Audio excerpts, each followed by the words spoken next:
Korte Suprema ginimbal ang palasyo. Naku, karma na ata ito. Naku po, ito na nga ang karma. The karma is real. At ito, Cynthia Villar at mga Tulfo brothers, may mga matitinding banat. At ito, yung mga 1 milyon daw na kailangan pumirma sa impeachment kay Vice President Sara Duterte ay kanila nang iuusad. At ito, yung ano po, may papanoorin po tayong dalawang tangangani. Oo. Dalawang tangangani na nagpapaligsahan sa katangahan, papanoorin ho natin, pagtsatsagaan natin yung kanilang dalawang video, ha? Oo, siguro medyo kakilala nyo naman tong mga to. At siguro napapanood nyo rin ito rin yung iba sa ibang mga social media channel, no? So, dalawang tangangani ito. Daming tanga ngayon sa ano, no? Ang daming tulonggis. Ba't kaya ganun? Ba't ang daming... Ba't parami ay, sobrang bilib talaga ako kay Marcos, no? Napagsasama-sama niya sila lahat. Napagsasama-sama ho lahat ng mga tulonggis o mga tangangani, kung tawagin, sa kasaysayan ho ng Pilipinas. First time in history to na napagsama-sama mo ang iisang utak.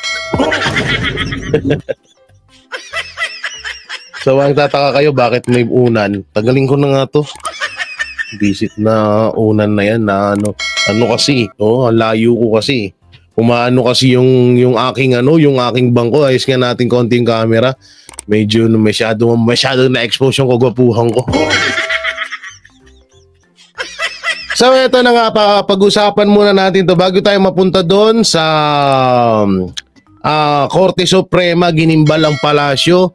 Ay ito po yung isa sa pinakamalaking balita ngayon, no? Mukhang talagang binigyan na ho ng ultimatum si BBM at si Tambaluslos. At ito yung pag-usapan din natin to kay Cynthia Villar. At bago yan, siyempre dito muna tayo, magtawanan muna tayo, ha? Magtawanan muna tayo sa dalawang tangangangi. Hindi ko sinasabing tanga si yung nag-i-interview dito. May isang video pa kasi na may isa rin tanga.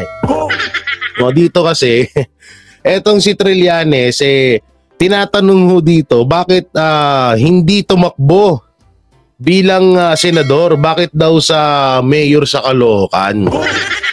Eto, tingnan nyo kung ano yung mga sasabihin niya rito, ha? Bakit hindi pagbalik sa Senado, Caloocan City ang gusto mong pamunuan sana kung ikaw ay papalaring maging sunod na mayor? Dalawang reasons po yan. Una, yung aming grupo, yung Magdalo Party List, ay kung saan ako yung chairman, ay nag-assess kami whether feasible pa yung pagtakbo ng pagkasenador. Kasi nagbago na yung campaign, yung campaign politics sa Pilipinas, naging resource driven na siya. So meaning mas malaki ang kailangan na pondo para ma-propagate mo yung mensahe sa mga botante. So nakita namin hindi namin kakayanin yon sa ganitong sitwasyon, kaya nagpasya kami to step back. Ngayon eksakto naman na imbitahan akong mag-explore ng pagtakbo ng pagka-mayor sa naimbitahan daw siya, naimbitahan. So hindi pala talaga tawag dito, hindi pala talaga kusang loob mo pagtakbo. Buti naman ilalaglag mo sarili mo, buti naman. Caloocan, kasi diyan ako pinanganak, diyan ako lumaki. Pero pagkatapos kong gumraduate sa PMA ay hindi ko na nalalaman kung ano yung mga nangyayari dyan sa Caloocan. So, nag-ikot-ikot po ako, nagkonsulta, at nakita ko yung sitwasyon doon. Napaka malubha po ang sitwasyon sa Caloocan. Ang dami pong mahihirap. Sa totoo lang, ang pinakamaraming mahihirap dito po sa buong Pilipinas ay nakatira sa Caloocan. Yan na. Rinig nyo, ha. Lahat, ang pinakamarami daw na nakatirang mahihirap ay nasa Caloocan ho daw. Nilait niya na agad yung Caloocan. tinatawag na ito ay propaganda na naman. Kay Trillaling. Yan marami daw sa Caloocan, pinakamahirap daw sa buong Pilipinas ang Caloocan. Ay! Paano ka nakakapagsalita ng ganun, Trillanes, nang wala ka namang pinapakitang ebidensya? Tsaka alam ko yung mayor dyan sa Caloocan maayos dyan si nakalimutan ko yung pangalan, pero ang pagkakaalam ko maayos yung mayor dyan sa Caloocan. Nakakalaban ngayon nito ni Trillaling. Oo. Anak ng teteng, kung sige sabihin na natin kung totoo man yun na mas maraming ang mahirap sa Caloocan. So kung mas maraming mahirap sa Caloocan, tapos tawag dito, ikaw pa yung magiging mayor diyan, paktay na. Paktay na talaga. No, naku po, yung mga taga Caloocan sobrang hirap nyo pala daw ho dyan. Kung ito pa magiging mayor nyo, paktay kayo diya. Tsaka ito ay katotohanan. Alam niyo kung bakit hindi tumatakbong senador etong si Trillanes. Puta na, hindi naman na kasi mananalo to. Diyan nga sa pagiging mayor, tignan nyo. Tignan nyo lang sa eleksyon. Kung wala lang mangyaring dayaan, pero tignan nyo, hindi mananalo yan si Trillanes. Kahit papano ho yung mayor ho dyan talagang may ginawa naman ho dyan sa bayan ng Caloocan. So ngayon kung eto pa, so halimbawa na medyo kulang pa ang abilidad ng mayor dyan, wag na rin ho kayo kumuha ng isang bato na panibagong ipupukpok nyo sa ulo nyo. Hindi, ito ay suggestion ko lamang sa mga tiga Caloocan. Siyempre, kababayan, ang mga kapwa natin Pilipino dyan. Kung yung pamumuhay nyo dyan ay medyo okay naman sa pamumuno ng mayor nyo at itong kalaban ni Trillanes, doon na lang ho kayo. Wag na, naku po. Tignan nyo gagawin nito kapag naging mayor to, puro banat na lang to sa mga Duterte. Puro banat sa mga Duterte gagawin nito. Totoo yan, puro banat sa Duterte gagawin yan. Tapos yung mga pondo dyan ay yung yung panggastos niya sa mga kaso-kaso. Sa mga hindi ho nakakaalam, lalo dyan sa Tacloban, ilang tao na pong kinakasuhan nito. Yan, kapag pag naging mayor nyo to, yung pondo dyan, una-una wala naman na tong sang kukuha ng pera to pang kaso. Si Banat Bay nga kinasuhan nito. 'Di ba? Ewan ko ba kung saan napulot ni Trillanes yung pinakamahirap na lungsod ng Caloocan. At ang pinakamalalang sitwasyon sa mga mahirap ay taga Caloocan. Grabe, no? Kaya yun, pag nakita nyo yung mga number 1 sa pinakamataas na krimen, grabe ang korupsyon, madumi, sira-sira yung mga kalye, bahain, lahat ng sakit sa lipunan ay nandoon na sa Caloocan. Kaya nagpasya tayo na tumakbo ng lokal because naniniwala tayo kaya natin baguhin ang sitwasyon sa Caloocan. Tangina, wala kang nagawa sa pagiging senador mo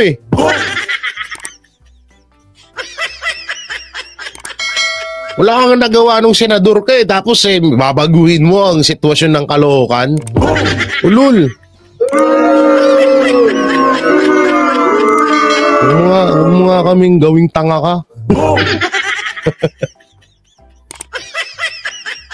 Tanga na to, ginagawa tayong tanga no? Totoo kung nung naging senador ka, wala kang nagawa Tapos magiging mamumuno ka pa sa isang lugar na sinasabi mong pinakamahirap sa Pilipinas.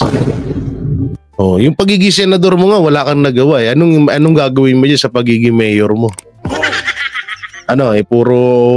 Puro magpapatawag ka ng mga tao dyan. Tapos, si Duterte, drug lord.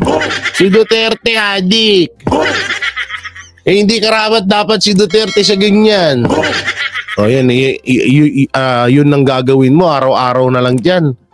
Tigil-tigilan mo ako, Trillanes. Isa po sa ibinida nyo ay yung inyong track record, Yes. Senator Trillanes. Ang track record nyo against corruption. Tingin nyo bakit mahalagang katangian ito? At sapat ba itong edge against po sa inyong kalaban sa posisyon? Ang importante itong edge na ito dahil ito yung actually gagawin natin. Kasi ang pinakang ugat ng problema sa Caloocan is yung corruption. Dahil sa tansya namin, mga more or less 2 billion pesos kada taon ang nawawala sa korupsyon. At yan, pwede mong mabuhos yan sa iba't ibang services. Benepisyo sa mga iba't ibang sektor, pag-ayos ng mga infrastructure, paghikayat ng mga negosyo. Kumaga, natataboy sila kasi alam ng mga negosyante na grabe ang korupsyon, kaya nag-aalisan sila. Pero pagka nawala yung korupsyon, mahihikayat silang bumalik, lilikhato ng trabaho. At trabaho, this will solve the poverty problem, this will solve the crime problem. Marami siyang masosolve kung mawawala yung korupsyon. Ngayon, is this enough? Hindi yon given. Lul mo. Mawawala yung korupsyon. Mawawala doon yung korupsyon pag ikaw nanalo, may magaganda yung Caloocan. At sa anong sinasabi mong track record? Track record mo sa pagiging senador. Anak ng titing, wala kami nakikitang track record mo. Track record na ba yun? Yung anti-corrupt? Sinasabi mo, anti-corruption. Pero napigilan mo ba ang anti-corruption? Yun ang tanong doon. Tigil-tigilan mo kami sa mga ganyang trililing. Naku, tama ka na. Masyado ka ng pagod. Oo, hinahanap ko yung hinahanap ko po yung record nung mayor ho dyan sa Tacloban, sa Caloocan. Nandito ho yun sa aking messenger na kung saan pinasa ho natin dito na makita ho natin yung nakikita ho natin yung record ng kalaban ni Trillanes. Papakita ho natin dito. Kung mahaba pa yung hanapan ko Pero alam ko na ilagay ko lang yun dito sa ating sa ating tawag dito sa ating hindi kasi ako prepare sorry hindi ako nag-prepare pero alam ko naitabi ko yun naitabi ko yung yung tawag dito yung ginawa or nagawa ni nagawa ni netong mayor diyan sa Caloocan na di hamak na mas karapat dapat siya kaysa kay Sunny Trillanes. Tayo na kasi naman na alam nyo kasi nakakatakot dito kay Trillanes. Pag nanalo to, biglang puro na lang sa mga Duterte ang focus nito, malamang. Parang gagawin niya lang kuwaan ng pondo yung Caloocan. Kahit magalit ka pa sana putang ina ka. Wala akong pakialam sa'yo, hayop ka. Sa dami-dami mong ginawa na kabulastugan, kawalang yaan sa mga Duterte, hindi ako natatakot sa'yo, hayop ka. Hindi ko tuloy mahanap. Kung makakachamba si Trillanes, hindi ko makita yung yung sa kalaban nito. Maganda ipakita yung kasi sinasabi niya kasi dito na matindi daw ang kahirapan sa Tacloban samantalang maayos naman yung mayor ho dyan. So parang ito ay isa na namang ka-fake newsan, no? Isa na namang ka-fake newsan ni Trillanes. Oo, isang ka-fake newsan ni Trillanes para lang iboto siya ng mga tao diyan sa Caloocan. Gaya nga ng sinabi namin, huwag kayong tangangani sa pagboto, huwag kayong tangangani kasi alam nyo naman mahirap na. Naku po kung medyo kung okay naman yung mayor nyo dyan, ba't nyo papapalitan? Diba? Tutulad na lang doon sa amin. Dito sa Tagaytay, di ko alam kung sino mayor dito Doon na lang sa amin yung hindi ko na mahanap, Trillanes Saan ko kaya nailagay yun? Nakachamba si Trillanes, di ko na mahanap yung sa mayor ng sa mayor ng tawag dito, baka nasa Banateros. Tingnan ko andito. Tingnan natin Nakon, wala ata dito. Oo. Nawala na rin dito sa sa Banateros Brothers. Yung saan ko ba ma-change photo? Oy. Asan na? Hanapin natin yung mga rito. Nakachamba si Trillanes. Hindi ko makita. Mamaya babalikan natin yan. Dito tayo sa sinabi ni Cynthia Villar. Yan, Madam Cynthia. Pasok, Madam Cynthia. Sen Cynthia Villar, dinipensahan ng pamilya sa issue ng political dynasty. Panoorin. There's nothing wrong with dynasty who will serve the people. Masama yung dynasty na niloloko mga tao. Diba mas maganda if you have if your family likes to serve the people and you're serving the people well and you're honest and you're hardworking, there's nothing wrong. Better yun ng hindi dynasty pero not serving the people, diba?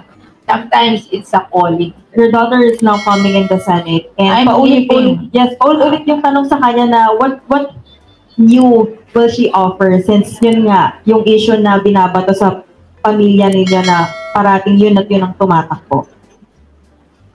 You know, I'm leaving. Manny left the Senate already and I'm about to leave na. I'm local na lang. Si Camille na lang at San Mark. But they're young. Mark is 46, Camille is 40. They have, if they want that career, you have to give them the chance. And I truly believe that I raised them well. They can do their job well. Oh, what is wrong with somebody doing their job too? Like for example, Mark, when he was appointed Secretary of Public Works at 38, they said, what will he do? He's not even an engineer. And he has a master's degree from the University of Chicago and economics degree from the University of Pennsylvania. So he made good. I think he made good in the Department of Public Works and Highways. So hindi naman siya madaldal pero matrabaho. I think my daughter will be able to do a good job there. Just give her a chance. Kasi katulad ng agriculture, kailangan encourage natin yung mga anak ng mga farmer na mag-farmer also. Give them a good income and encourage them to become farmer. I think mechanization will encourage them to become farmers. And I think Camille can do that. Alam mo, nagpunta ako I was a guest of the Association of Farm Schools in France. France is not even an agricultural country. Pero siguro naintindihan nila na every country, it's important to have food security. And they're fond of food and they're good cooking. Cooks. Yeah. So I went there. I was a guest of the Association of Farm Schools in France. And then there are thousands of farm schools in France. And I went to one farm, a 100-hectare wheat farm owned by the son of a former farmer. And I asked him, how many employees do you have? Sabi niya sa akin, I have none. I'm fully mechanized. So I'm dreaming that someday in the future, our young people will have fully mechanized farm and we will have better agriculture. So I think Camille can do that.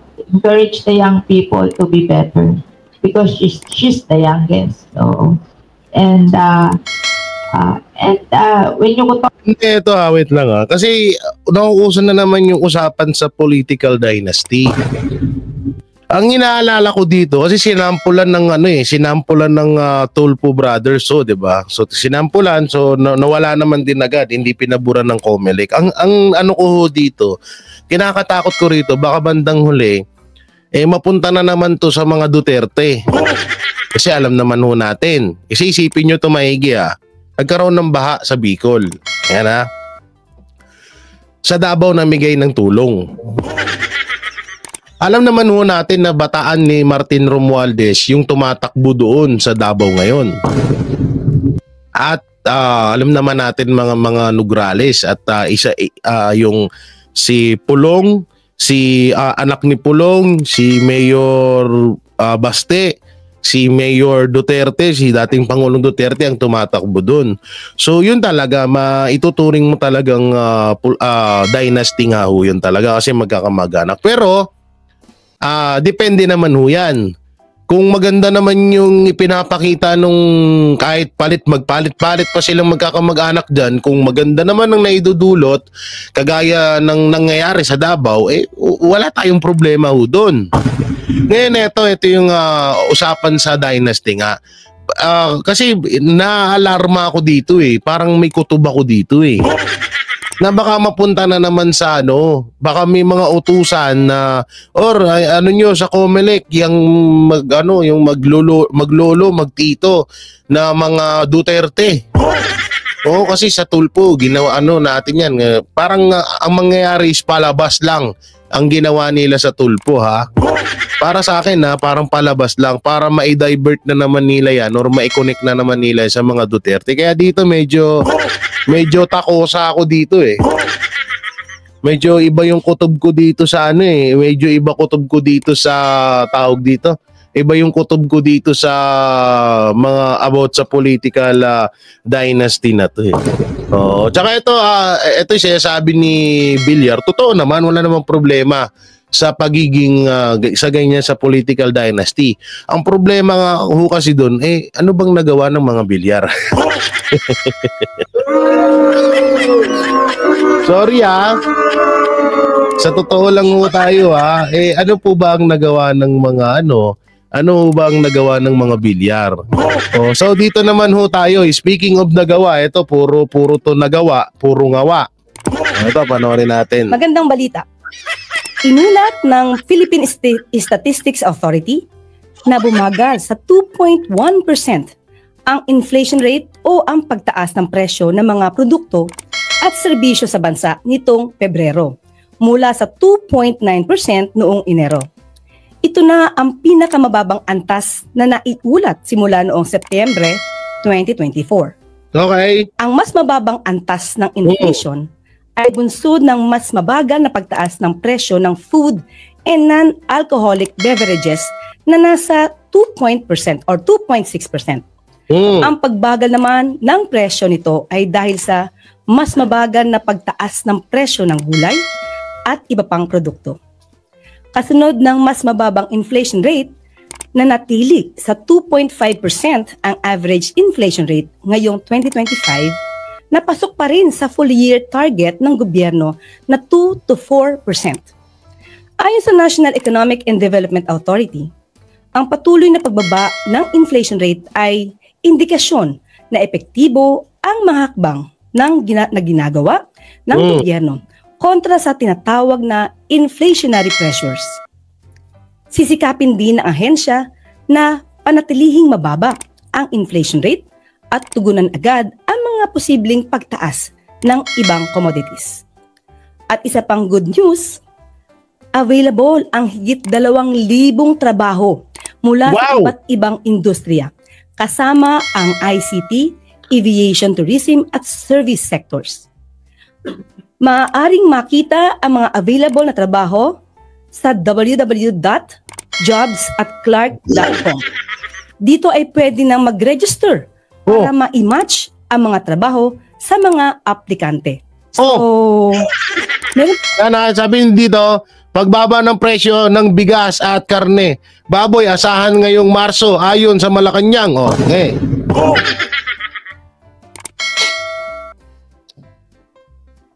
Tagal naman. Ang tagal naman yan. Dati pa sinasabi ni Marcos sa mga speech niya yan Kesyo bababa, ganito ganyan, bababa. Ba't ganun ng ganun pa rin? Hindi namin dama. Tapos may 2,000 na trabaho. Sana all.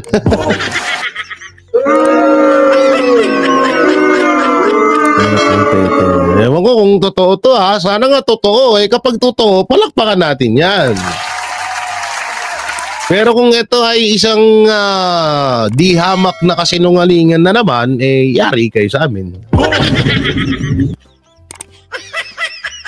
Kasi, di ba, ito, i-comment nyo kung mali ako ha. I-correct nyo ako dyan. Ilang beses na ba sinabi ni Marcos na bababa ang presyo ng bigas?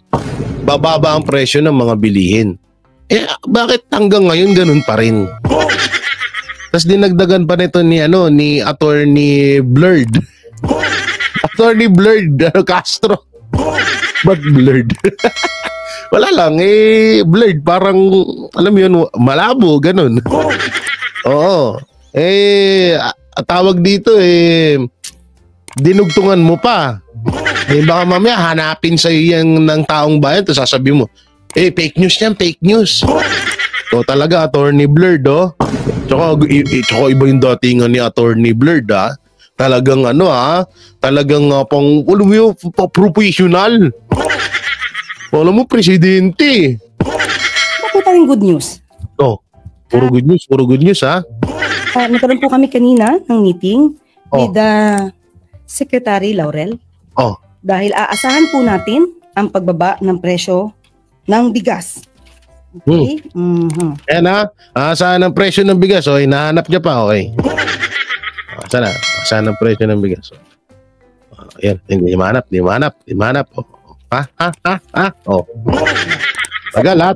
Tagal ha.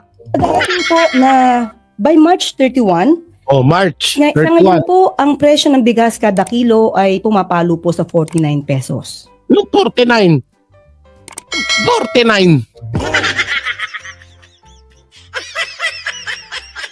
Kakabili ko lang nung nakaraan. Nasa 60 na. 49. 60 to 50 pesos. 49 pinagsasabi mong hinayupak ka.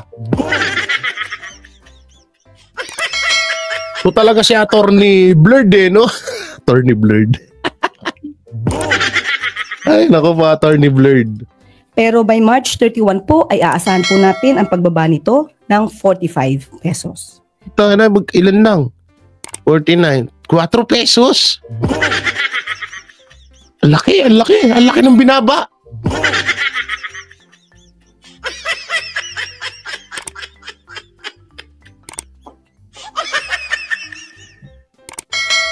$49. Tapos binaba sa 45. So, 4 pesos lang ang binaba. So, ano na yan? Good news na. Bagay, kahit pa paano good news yun. Kaso, sa hindi nyo pa ginawang 40. Kahit pa paano, may 10 piso na discount. Ang bili din nyo ng tsokolate. Pati na po ang presyo po ng baboy ay maaari po ito maibaba din po by March 10. Sa halaga po, ito po ay sinabi kaya ako to nireaksyonan sa inyo. Bukod dun sa pinagsasabi niya, sana nga totoo yun. Ganito dapat. Ganyan ang trabaho, Attorney Blurred.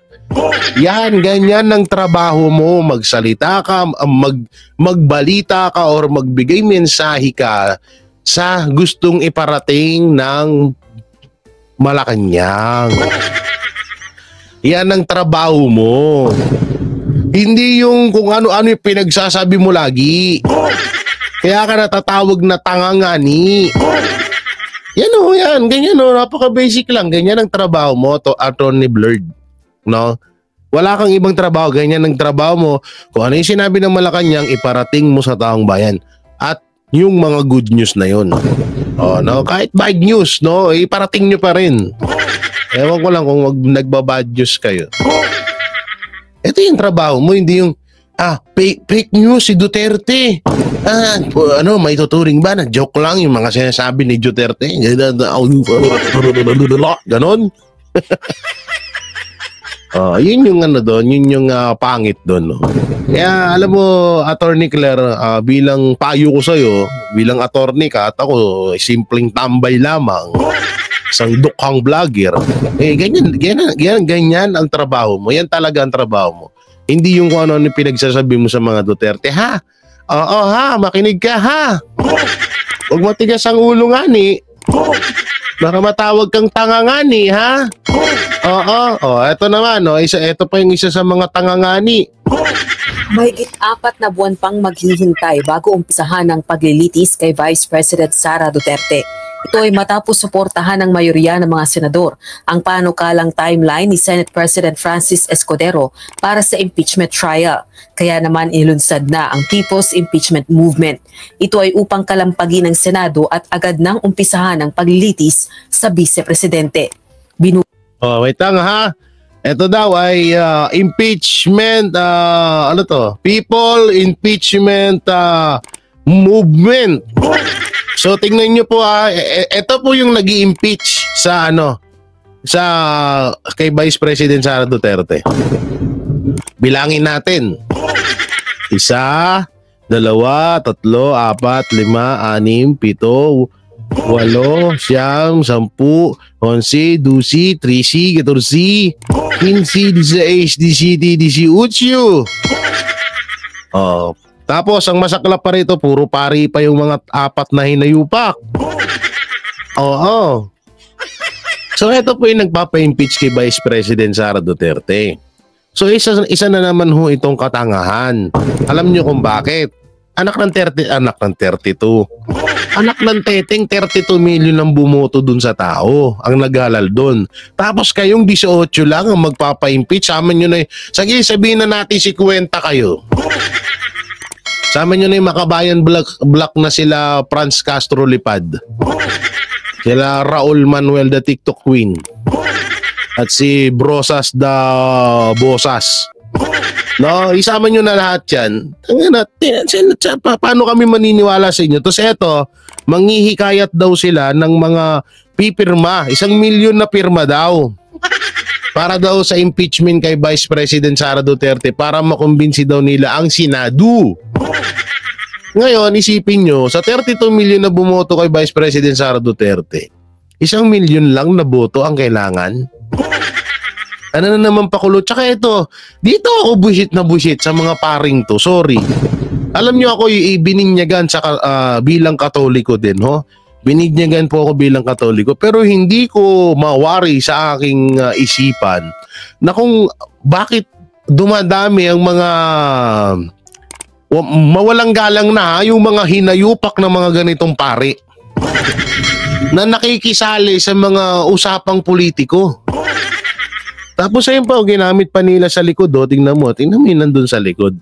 Diba? Ito, naiinis ako. Bullshit ako dito. Yung mga ginagamit yung salita ng Diyos sa pamumulitika. Yung ginagamit sila ng tangina nakakaburat.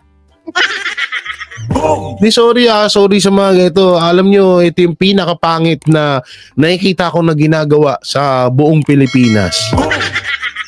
Pari ka dapat, nagpapahayag ka ng kaalaman at utos ng Diyos, ng Panginoon Diyos, ni Allah.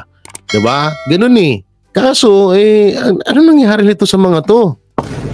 Diba? Kaya minsan napagtatawanan talaga, sa totoo lang, napagtatawanan ng relihiyon ng Katoliko dahil nga dito sa pinagagawa nitong mga paring to. Tubuo ito ng mga religious leader at mga pamilya ng mga biktima ng drug war killings sa nakalipas na administrasyon. Layo ng grupong makakalap ng 1 milyong pirma upang kumbinsihin ng Senado na umpisahan na agad ang impeachment trial ni VP Duterte. Ayon naman kay House Assistant Majority Leader, ng Senado na tingnan niyo yung nasa dulo na pare. Umpisahan na agad ang naka-shades pa yun. Ano sir, masakit ba mata mo? Kalukuhan ito. Ayan ano daw sila ng 1 milyong pare. Para daw makumbinsi daw yung Senado para daw sa impeachment kay Vice President. Ano mong pinagagawa nito mga inayupak na to, no? Nakakaurat eh. Ito pa isang nakakaurat to. Ang impeachment trial ni VP Duterte. Ayon naman kay House Assistant Tingog party list, oh. Yan alam nyo na, tingog. Makabayan, Teacher Act, yung ano pa ba, yung Ako Bicol, yan na, alam nyo na. Sa Majority Leader, Tingog Party List Representative Jude Asidre, si VP Duterte ang nakikinabang sa pagkaantala ng trial. Anya, wala nang magagawa ngayon ng House of Representatives kundi ang manawagan sa mga senador na gawin ang trabaho nila. And I think, to be honest, the one to benefit from this is ito ba, sa sinabi nitong congressman na to, alam mo kung Pakers, tawag dito, wag niyong turuan yung Senado.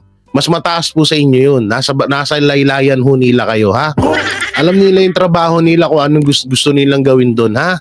Huwag kayo tapos na yun sa inyo, eh. Dumaan na sa inyo yung impeachment, eh. Ay, antayin nyo yung proseso. Huwag kayo masyado at mababasura lang din naman yan. Person in question, syempre ang pangalawang Pangulo. Habang hindi po dinidinig ang impeachment trial, mas lalo hong nagkakaroon ng sense of impunity. Yung pagka walang parang hindi sineseryoso yung mga nakita naming mga krimen o di kaya mga pagkukulang doon sa kagawran ng edukasyon at sa wala naman kayo ibang makita kundi sa mga Duterte lang, eh. Yung mga pondo nga na gustong pag-usapan ng buong Pilipinas, ayaw yung makita, eh. Lahat naman, eh, huwag mo nang sabihin na nakikita namin yung krimen. Lahat naman, ultimo nga pagbara ng ilong mong malaki, baka kay Vice President Sara Duterte mo pa isisi yan, eh. Kalahin mo si Madam Alan Kay na Congress na rin pala. Ay, sorry, hindi pala. Hawig lang. Sorry na. Tayo, Ma'am Alan, tropa natin yan, si Ma'am Alan Kay, Ma'am Alan Kay, may gumagaya ng mukha mo dito. tanggapan ng pangalawang Pangulo. Bukod sa interes ni VP Duterte, posibleng may iba pang interes anyang pinoprotektahan ng mga senador. Ayon naman kay House Assistant Majority Leader, Taguig Secretary. Eto pa, putang na, tiga-Taguig to. Yan, sa mga tiga-Taguig dyan, mga kababayan ko, ito pa isa, ha? Ano bang party list ito? District Representative Pami Zamora. Ito si Pami Zamora, ha? Yung ano nito, naku po, ewan ko na lang, pag ginalal nyo pa yan. Na maglingkod dun sa lugar natin, nandito, puro Duterte din. Baka isa to sa mga nakatanggap ng ng 150 million. Sana all. Acting themselves because we are. Ewan naman pag-usapan yan. Tanginang yan.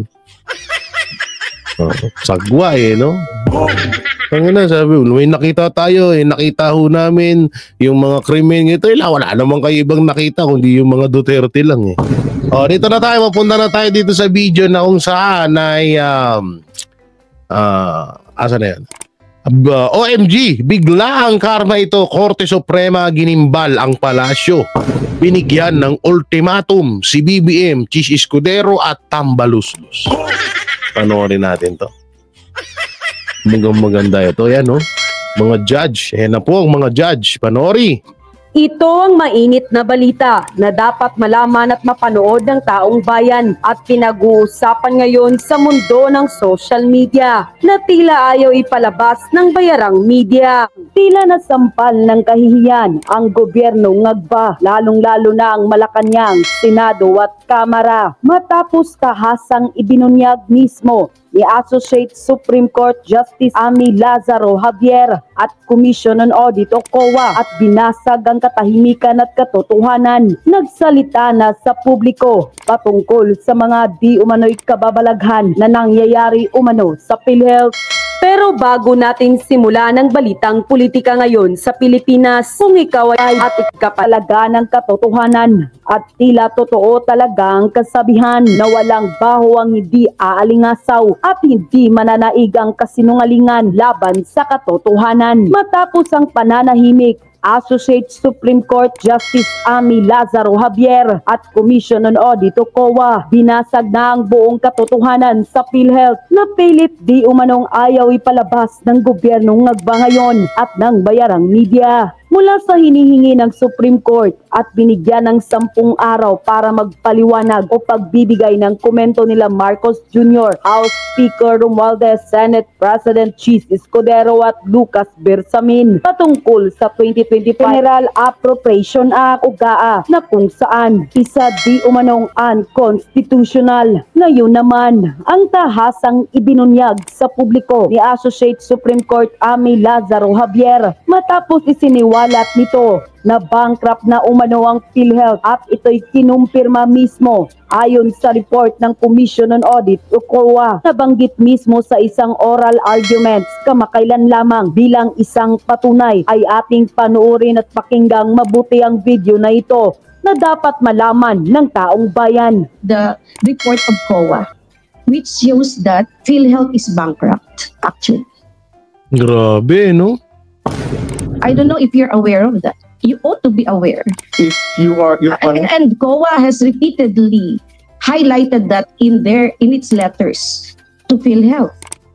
And then COA said that for many years, at least 3 years, 21, 22, 23, the reserve fund of PhilHealth is much less than its actuarial fund, actuarial estimate. Maliwanag pa nga sa sikat ng araw ang inyong narinig mga kababayan na ayon pa mismo sa Commission on Audit o COA at kinumpirma mismo ni Associate Justice Amy Lazaro Javier na bankrupt na di umano ang PhilHealth matapos lumabas ang balita. Grabe, no? Kaya ako talagang sumasangayon ako dun sa sinabi ni Vice Ganda na ang pagnanakaw ay masama na. Mas masama ka pa dahil yung ninanakawan mo may sakit at kailangan na kailangan din ng pera. Grabe talaga. Grabe yung ginawa nila dyan sa PhilHealth na yan. Tapos tinanggalan nila. Bankrupt na nga eh. Wala na talaga eh. Supreme Court na ang nagsabi niya na bankrupt na. Baka sabihin nyo fake news na naman kami. Nawala na nga talaga, bankrupt na. So ano pa bang gagawin? Eh dapat ibalik yan. Ibalik ng Pangulo yung pondo na kinuha dyan. Eh kaso paano may ibabalik kung naipang ayuda na? Yan ang masakit dyan. Paano may ibabalik kung naayuda na? Pag maingay, malaki ang bigay.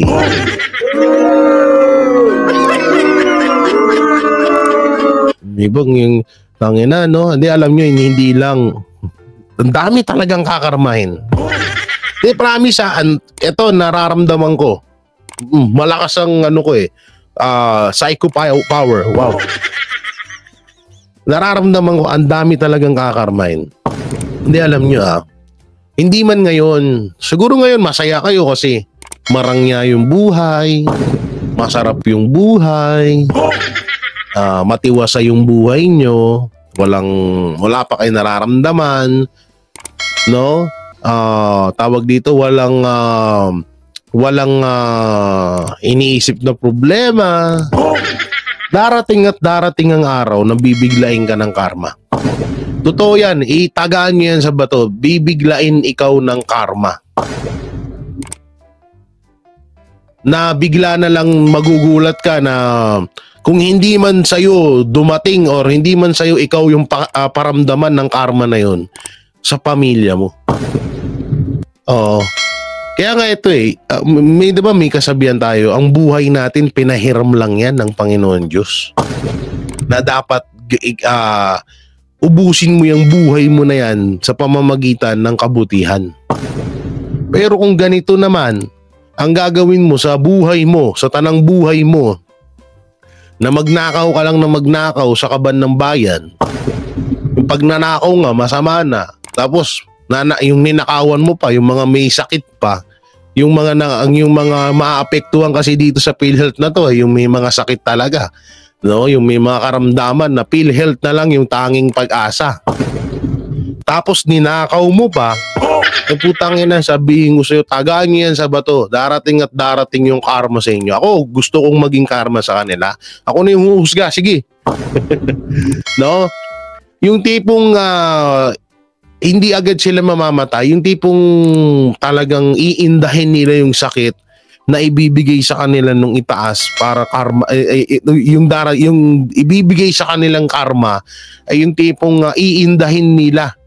Oo, yung hindi muna sila mampangit kasi pag namatay agad dapat yung medyo pa konti-konti lang, yung parang yung tipong sobrang sakit na, araw-araw mo diniinda, hirap na hirap ka ng gumalaw, hirap na hirap ka ng huminga, sakit ng ulo mo, yung buto mo sa katawan mo parang namamaga, parang binabare na ganun.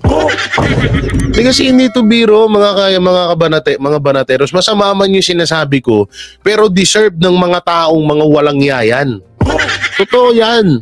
Deserve ng mga hayop na mga tao yan. Yung mga putangin ng mga magnanakaw dyan sa gobyerno. Aminado ako masama itong sinasabi ko. Pero ito ay diretso doon sa mga politikong patuloy ang pagnanakaw sa kaban ng bayan. Deserve nila itong mga ganitong salita.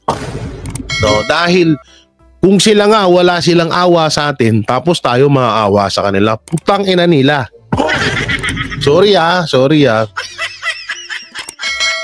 Hindi kasi ano na to biruin mo yung pondo sa PhilHealth, tinanggal mo, tatanggalin mo, bankrupt na yung PhilHealth. Paano na lang yung mga kababayan natin na naghihirap? Mag-hospital. Kaya nga hindi ka may kasabihan na hindi ka mamamatay sa sakit mo, mamamatay ka sa bayarin sa ospital. Yung PhilHealth kahit paano, kahit ang hirap bukod sa mahirap yung proseso dyan, anak ng teteng, kahit paano nakakatulong yan. Buti na lang merong Senator Bongo na may malasakit center. No, may malasakit center. Kaya nga sobrang inggit ko sa Davao Sobrang na-amaze ako sa Davao na sana magkaroon din sa buong Pilipinas ng ganyan. Yung ospital na para sa mahihirap na libre. Doon sa Davao, magpa-hospital ka doon, wala kang babayaran doon. Totoo yan. Wala kang babayaran doon, libre doon lahat. Tapos hanggang sa nagano na nga yung malasakit center ni Senator Bongo. Tapos ginagawan pa ng issue kasi wala na daw yung malasakit center ni Senator Bongo. Wag ho kayo maniniwala dun Kaya nga ito talaga karma na talaga to. No? Sana rin palakpakan din ho natin itong Supreme Court. Etong sila Honorable Amici Lazaro Javier, palakpakan natin. Sana ipagpatuloy nyo lang po yan. Kayo na lang din ang pag-asa ng bayan, no? Na talagang suplakin nyo, supalparin nyo yung mga magnanakaw sa yung mga demonyo na nasa Malacanang ngayon. Alam nyo, pinipigilan ko lang talaga magsalita ng ng di maganda nabubuisit na ako Tangin na kasi nakakagigil. Biruin mo ba naman? Yun na nga lang yung inaasahan ng mga tao, tapos kukurakutin mo pa, hayop, para wala kang parang wala ka ng kaluluwa nung hayop ka.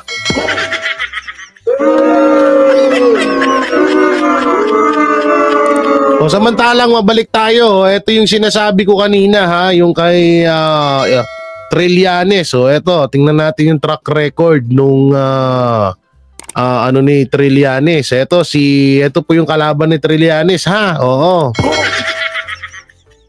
Ito po, lakihan natin. Iyan. Ito ang tunay na tale of the tape. Anong nagawa mo para sa Caloocan? Sabi ni itong post na to. Malapitan versus Trililing. Dito personal na nagbaba ng maraming tulong at ayuda noong panahon ng pandemya sa mga taga Caloocan. Ito yung kay Malapitan Ginawang number 1 ng Caloocan sa buong Pilipinas pagdating sa disaster response. Number 3, ginawang number 8 sunod-sunod na seal of good local government bilang pagpakilala na mahusay na pamumuno. Ito sa mayor ito, no? Ito, cash gift, birthday package at iba pang mga benepisyo para sa mga senior citizen. Libreng gamot at serbisyong medikal. Malaking infrastructure project na napapakinabangan ng lahat. Ito, 5.760 and counting street light katumbas ng mahigit 85 kms o mas mahaba pa sa buong NLEX. Ito, ano to? 235.926 na natulungan sa People's Day. O, ito pa. 376 to 59 na job opportunities para sa mga batang kankalu. Cash allowance para sa mga solo parent. Bagong kagamitan para sa kapulisan at sa mga ospital. O, ito pa, nagpapagawa ng 1.58 classrooms nung siya ay congressman pa lamang. O, yan po si Malapitan. So, tingnan natin yung kay Trillanes. O, ito yung kay Trillanes. O. Missing in action sa Caloocan noong pandemya, kahit isang face mask walang binigay.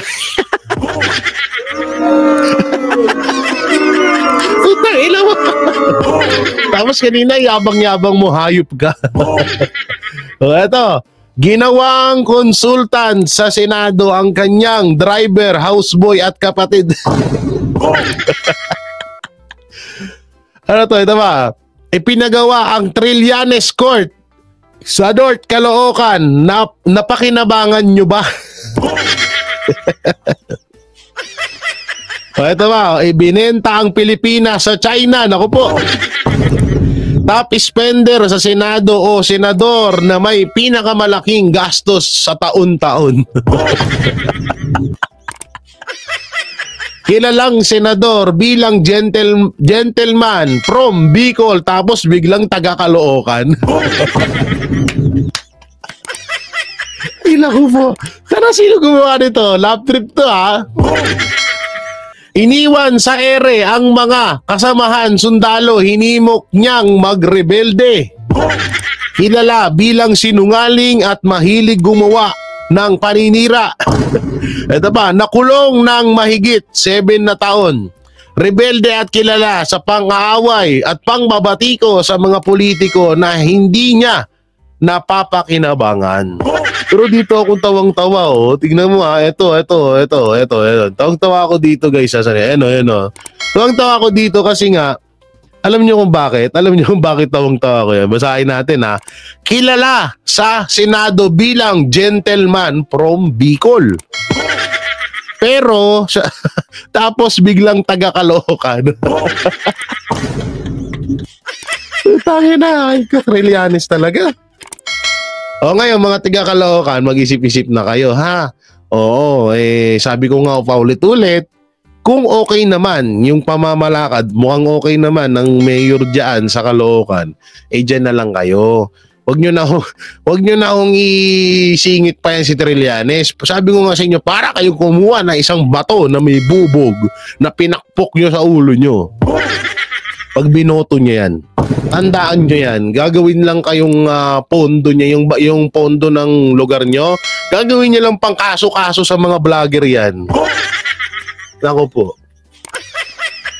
So yung mga banateros, mga kabiyaya, anong maiko-komento nyo sa mga napag-usapan natin? Comment nyo lang po dyan sa baba. At syempre, don't forget to like, share, comment, and subscribe sa ating YouTube channel. Paipindot na lang din po yung bell button para lagi kayong updated sa ating mga video araw-araw. At syempre, huwag nyo rin kakalimutan ang yung mga lumalabas dyan sa ilalim, ang ating PDP Duterte senatorial candidate, at dyan naman sa taas ang Bisaya Gyud party list ni Sir Greco Belica. At sa ito, paano party list, PPP, yan yung sa susunod gagawa ko ng slideshow na makikita nyo dyan sa screen ng mga iboboto nyong mga party list at senador. So yun, maraming salamat. Ingat po kayo palagi. God bless and peace and bye-bye.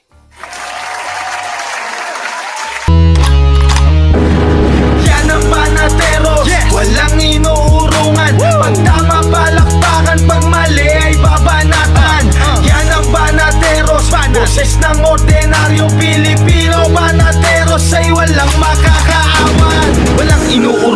banateros ay tinutulungan.